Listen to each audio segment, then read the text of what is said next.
Assalamualaikum warahmatullahi wabarakatuh. Selamat pagi teman-teman. Bagaimana kabarnya? Semoga teman-teman dalam kondisi yang baik sehingga bisa mengikuti perkuliahan saya micro teaching dengan baik. Alhamdulillah teman-teman, kita minggu ini ada di pertemuan ketiga mata kuliah micro teaching. Setelah pertemuan kedua kita sudah membahas tentang keterampilan membuka dan menutup, dan teman-teman sudah mempraktekkan keterampilan membuka dan menutup dan sudah menguploadkan ke YouTube. Dan alhamdulillah sudah saya cek, beberapa sebagian besar dari teman-teman mahasiswa sudah saya cek, pada dasarnya terdapat beberapa hal yang harus diperbaiki oleh teman-teman ketika melakukan perekaman. Jadi saya menemukan beberapa video yang sudah diupload, suaranya tidak terlalu jelas ya, mungkin karena jarak merekam antara alat dengan untuk bisa menampilkan gambar yang full body itu terlalu jauh sehingga suaranya agak tidak terlalu terdengar oleh saya. Jadi nanti tolong itu disiasati untuk di pertemuan ketiga ini. Oke, dari total mahasiswa yang kemarin sudah melakukan submit pengumpulan tugas sudah terdapat 27, tetapi masih ada satu mahasiswa atas nama Makholid Langon. Itu ada kenapa ya, saya tidak tahu ya. Saya minta tolong nanti Rian tolong di kontak ulang Makholid Langon itu masih on kuliah atau tidak. Oke, pada kesempatan kali ini kita di pertemuan ketiga kita akan membahas tentang keterampilan bertanya ya teman-teman. Keterampilan bertanya dasar dan lanjut ya. Pada dasarnya ya satu, yaitu keterampilan bertanya. Keterampilan bertanya ini juga tidak kalah penting untuk dikuasai oleh seorang guru ya, karena keterampilan bertanya ini akan menjadi kunci bagi seorang guru untuk meningkatkan mutu dan kebermaknaan proses pembelajaran. Bayangkan saja kalau dalam kelas guru hanya menyampaikan materi saja tetapi tidak memberikan pertanyaan untuk mengecek pemahaman peserta didik, maka guru tidak akan bisa mengetahui ya sejauh mana peserta didik sudah memahami apa yang sudah disampaikan oleh guru. Walaupun pada dasarnya keterampilan bertanya itu kadangkala itu bersifat memancing peserta didik agar memusatkan perhatian kepada materi yang akan disampaikan oleh guru. Jadi hanya sifatnya pancingan saja, tetapi ini sebenarnya penting ya. Maka keterampilan bertanya ini nanti akan menjadikan proses pembelajaran itu tidak monoton, dapat dihindari. Pembelajaran yang kurang bergairah bisa dihindari, pembelajaran yang tidak menantang bisa dihindari oleh seorang guru hanya dengan apabila guru menguasai keterampilan bertanya.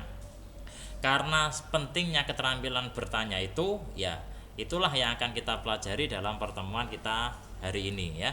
Jadi keterampilan bertanya itu nanti akan berfungsi menjadi beberapa hal yang akan dipelajari bersama oleh kita pada pertemuan kali ini.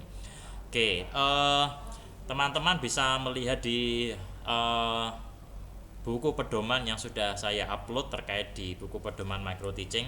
Ada beberapa tujuan kegiatan bertanya. Yang pertama adalah kegiatan bertanya itu agar memusatkan perhatian dan membangun motivasi peserta didik terhadap masalah atau isu-isu pokok pembelajaran. Jadi tujuan utamanya itu adalah agar peserta didik itu perhatian gitu loh. Perhatiannya itu fokusnya kepada guru, dan juga mungkin bisa membangun motivasi ya. Pembangunan motivasi ini bisa dilakukan dengan kegiatan bertanya. Misalnya ada peserta didik yang ketika diajar ternyata dia tidak fokus karena ngobrol sendiri dengan teman atau menggambar atau mencoret sesuatu di kertas, kemudian kita coba si A ya, kita tanya si A tolong ya, kita memberikan pertanyaan kepada si A, nanti si A otomatis ketika namanya dipanggil pusat perhatiannya akan kembali pada proses pembelajaran yang dilakukan oleh guru. Tujuan yang kedua, agar membangkitkan rasa ingin tahu sehingga dapat mendorong peserta didik untuk mencari dan menggali sumber-sumber pembelajaran yang lebih luas dan bervariasi. Ya, jadi kita mencoba memancing pemahaman peserta didik, rasa tahu peserta didik. Kita berikan sesuatu, kita berikan tema atau topik yang kira-kira bisa membangkitkan, ya. Misalnya waktu itu misalnya ada hari ini misalnya terjadi tentang gerhana matahari, ya. Ya, jadi mungkin bisa bertanya, ya, tanya tentang proses kenapa sih gerhana matahari bisa terjadi. Nah, itu adalah agar membangkitkan rasa ingin tahu, ya, bagaimana proses terjadinya gerhana. Oke, yang ketiga, memberi kesempatan peserta didik untuk mendemonstrasikan pendapat atau pemahaman yang dibentuknya. Ketika guru memberikan pertanyaan, nanti peserta didik akan diberi kesempatan untuk mendemonstrasikan, untuk diberikan kesempatan untuk menyampaikan pendapatnya, sehingga menjadi ajang mereka untuk, ya, istilah kata, lebih percaya diri untuk menjawab pertanyaan dari guru. Yang keempat, agar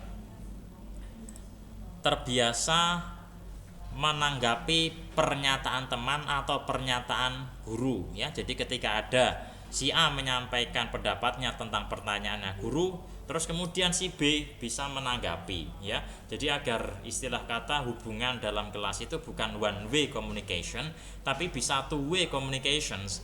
Kalau one way communication mungkin komunikasi yang hanya searah saja. Tapi kalau two way mungkin bisa antara peserta didik dengan guru, peserta didik antar peserta didik, ya, itu yang penting. Terus yang kelima, tujuannya adalah untuk menstrukturkan tugas-tugas kegiatan belajar sehingga proses pembelajaran dapat berlangsung dengan efektif, ya. Jadi bisa agar tugas-tugas itu bisa terstruktur, ya.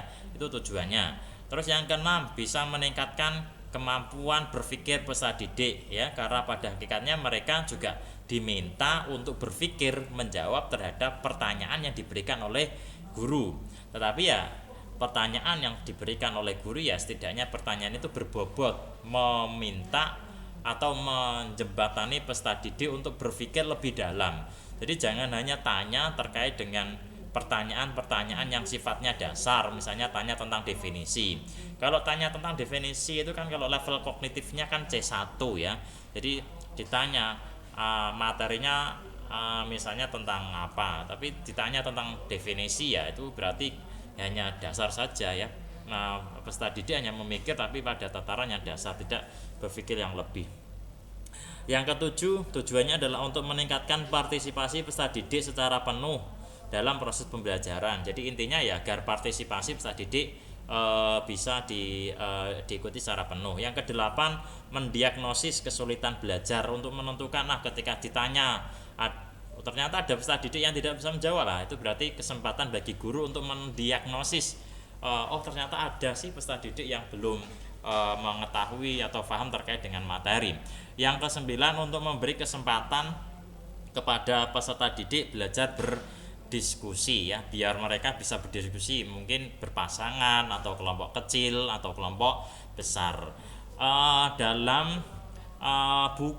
Dalam teori pembelajaran bahasa Inggris, kemampuan bertanya itu ada dua macam, ya, teman-teman, ya.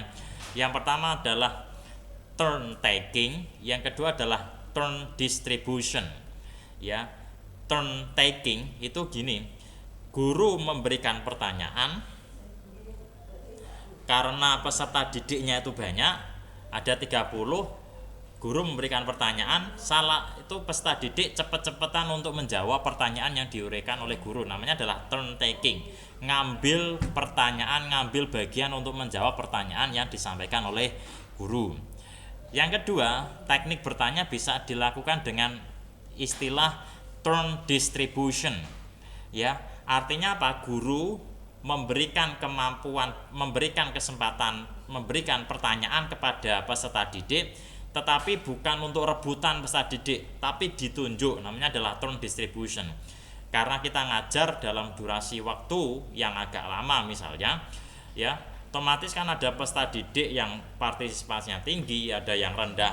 Ketika yang tinggi mungkin kalau dalam turn taking mesti mereka akan tanya terus, akan bertanya, akan menjawab. Tetapi bagi yang dia tidak paham atau dia penakut atau pemalu, itu maka turn distribution itu penting. Ya, memberikan kesempatan bagi yang penakut, pemalu itu untuk mencoba diberi kesempatan untuk menguraikan pendapatnya. Oke, selanjutnya adalah prinsip kegiatan bertanya ya. Prinsip yang pertama adalah kegiatan bertanya itu harus terjaga kehangatan dan keantusiasan. Artinya apa? Situasi ya itu harus kondusif dan menyenangkan ya. Jangan sampai ketika kita memberikan pertanyaan membuat peserta didik semakin tertekan. Dulu waktu zaman saya sekolah di madrasah sanawiyah, ada seorang guru yang mengajar itu menggunakan jalin ya. Ngerti jalin atau enggak itu ya teman-teman? Jalin itu rotan. Jadi ketika bertanya, ada pertanyaan, rotannya itu digebukan dulu ke papan tulis, jebret ya, kaget semua itu ya. Ya, ketika kaget semua itu akhirnya apa? Down-nya, mentalnya peserta didik down itu ya. Nah, karena apa? Karena agak terlalu keras yang disampaikan oleh guru ya. Nah, itu tolong dihindari. Jadi inilah istilahnya adalah suasananya ya, suasana yang harmonis, enak saja. Yang ketiga, ketika bertanya itu menggunakan bahasa yang jelas. Jangan sampai ketika guru mau menyampaikan pertanyaan, guru sendiri juga tidak tahu apa yang mau ditanyakan ya. Jadi intinya adalah bahasa yang jelas. Yang ketiga, kita pikirkan waktu berpikir untuk peserta didik. Jadi ketika kita memberikan pertanyaan, kira-kira pertanyaan kita itu waktunya kita pikirkan ya, durasi waktu untuk menjawabnya peserta didik ya. Jadi jangan sampai pertanyaan itu yang sifatnya adalah incidental question ya. Kalau incidental question itu mau tidak mau pasti yang ditanyakan hanya di level C1, mentok di C2 tentang pemahaman saja. Ya, kalau bisa lebih dalam lagi kan C-nya minimal ada C3, C4, C3 lumayan lah. C4 misalnya karena membutuhkan ada namanya analisis. Oke. Yang ketiga, pemberian acuan ya. Jadi ketika menyampaikan pertanyaan, guru itu juga harus setidaknya memberikan acuan yang jelas kepada peserta didik. Sebenarnya pertanyaan itu runtutannya seperti apa? Ya. Yang kelima, adanya pemerataan atau pemindahan giliran. Lah, ini yang tadi saya sampaikan dengan istilah turn taking dan turn distribution. Kalau turn taking, peserta didik mengambil kesempatan. Kalau turn distribution, peserta didik diberi kesempatan. Ingat-ingat ya. Oke, itu adalah teori dalam pembelajaran. Oke, acak ya, yang keenam acak. Pernyataan sebaiknya diberikan secara acak. Ya, tidak berurutan sehingga peserta didik semuanya menjadi terpusat ya. Jadi ketika kita melakukan turn distribution ya, kita sifatnya acak. Jangan cuma yang kenal-kenal atau jangan hanya peserta didik yang cantik saja terus yang diberi kesempatan, yang ganteng saja diberi kesempatan, yang kurang cantik, kurang ganteng terus tidak pernah ditanyakan ya. Itu juga jangan ya. Jadi harusnya apa? Ada namanya pemerataan. Ya, karena itu sebenarnya penting gitu ya. Jangan sampai hanya terpusat pada satu atau dua peserta didik saja.